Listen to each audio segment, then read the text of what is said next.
ആടുവളർത്തൽ ജീവിതത്തിൻ്റെ ഭാഗമാക്കിയ ഒരു അധ്യാപകനെ പരിചയപ്പെടാം. തിരുവനന്തപുരം വട്ടിയൂർക്കാവിലെ സിജുവിൻ്റെ വീട്ടിൽ 100ഓളം ആടുകളാണുള്ളത്.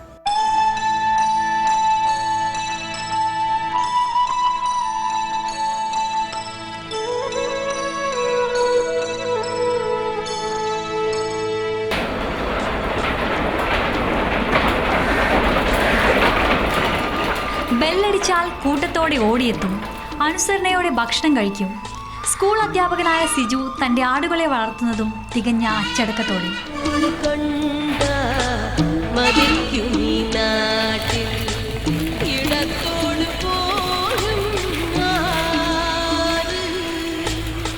തിരുവനന്തപുരം ജില്ലയിലെ വട്ടിയൂർക്കാവിനടുത്ത് മലമുകൾ എന്ന ഗ്രാമത്തിലാണ് സിജുവിൻ്റെ ആടുവളർത്തൽ ഫാം.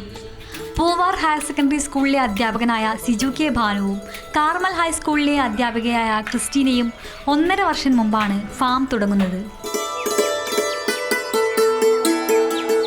നേരത്തെ ആടുമായിട്ട് ചെറിയ പരിചയമൊക്കെ ഉണ്ട്, ആട് വളർത്തിയ ശീലമുണ്ട്. കെട്ടിയിട്ടിരിക്കുന്ന ഭക്ഷണം കൊടുക്കും, ബാക്കിയുള്ളതിനെ വരെ രാവിലെ ഇങ്ങ് തുറന്നിടും. തുറന്നിട്ട് ഇവിടെയാണ് ഫുഡൊക്കെ കൊടുക്കുന്നത്. വെള്ളം ഇവിടെ തന്നെ വെച്ചേക്കും. പിന്നെ മെയിൻറ്റെയിൻ ചെയ്യാൻ കുറച്ച് എളുപ്പമുണ്ട് ഈ ഒരു രീതിയിലായതുകൊണ്ട്. ഫുഡൊക്കെ കൊടുക്കുന്നതിനും പിന്നെ സ്വതന്ത്രമായിട്ടൊക്കെ തുറന്നു പോകുന്നുണ്ട്, നടന്ന് കഴിയുന്നുണ്ട്.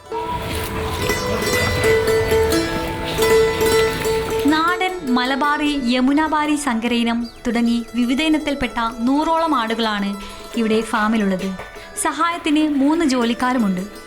ആടുവളർത്തലാണോ അധ്യാപനമാണോ തൊഴിലെന്ന് ചോദിച്ചാൽ സിജുവും ഭാര്യ ക്രിസ്റ്റീനയും ഒരു നിമിഷം ആലോചിക്കും. പിന്നെ പറയും അധ്യാപനം. അപ്പോൾ ആടുവളർത്തലോ? സിജുവിന് കുട്ടിക്കാലം മുതലുള്ള ആഗ്രഹമായിരുന്നു 100 കണക്കിന് ആടുകളുള്ള ഒരു ഫാം തുടങ്ങണമെന്നത്.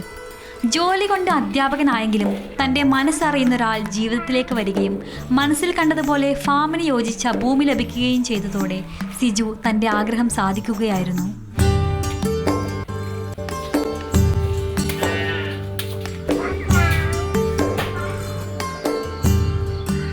സമയം ഇല്ല എന്നല്ല, സമയമുണ്ട്. നമുക്ക് താല്പര്യം എന്നുള്ളതാണ് വിഷയം.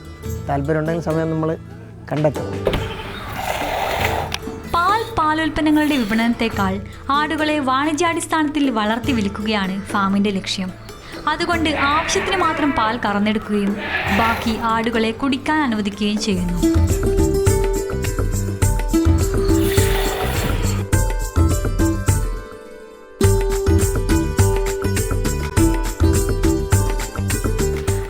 ഭക്ഷണക്രമത്തിനും ഇവിടെ ചില പ്രത്യേകതകളുണ്ട്.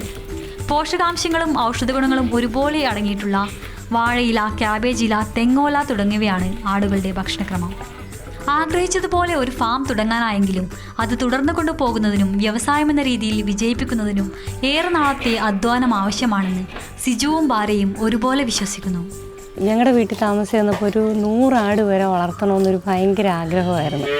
ഒരു 50 ആട് വളർത്തിയപ്പോഴേക്കും പിന്നെ അവിടെ വളർത്താൻ പറ്റാത്തൊരു സാഹചര്യം. അപ്പോൾ പിന്നെ ഇങ്ങോട്ട് എങ്ങനെയെങ്കിലും വേറെ തുടങ്ങണം എന്നൊരു ആഗ്രഹം ഉണ്ടായിരുന്നു. അങ്ങനെ പിന്നെ ഈ സ്ഥലത്ത് തുടങ്ങി.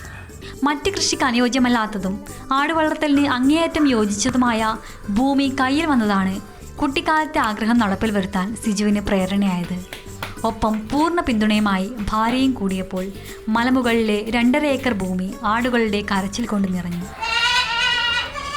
ജോലി സങ്കല്പങ്ങളുടെ ഈ കമ്പോള നിലവാരത്തിൽ കൃഷിയും കന്നുകാലി വളർത്തലുമൊക്കെ അന്യമായി പോകുന്ന ഇക്കാലത്ത് ഈ അധ്യാപകരുടെ ക്ലാസ് മുറികളിൽ നിന്ന് മാത്രമല്ല ജീവിതത്തിൽ നിന്നും ഏറെ പഠിക്കാനുണ്ട്. ക്യാമറമാൻ പ്രേം ശശിക്കൊപ്പം അശ്വതി, മാതൃഭൂമി ന്യൂസ്, തിരുവനന്തപുരം.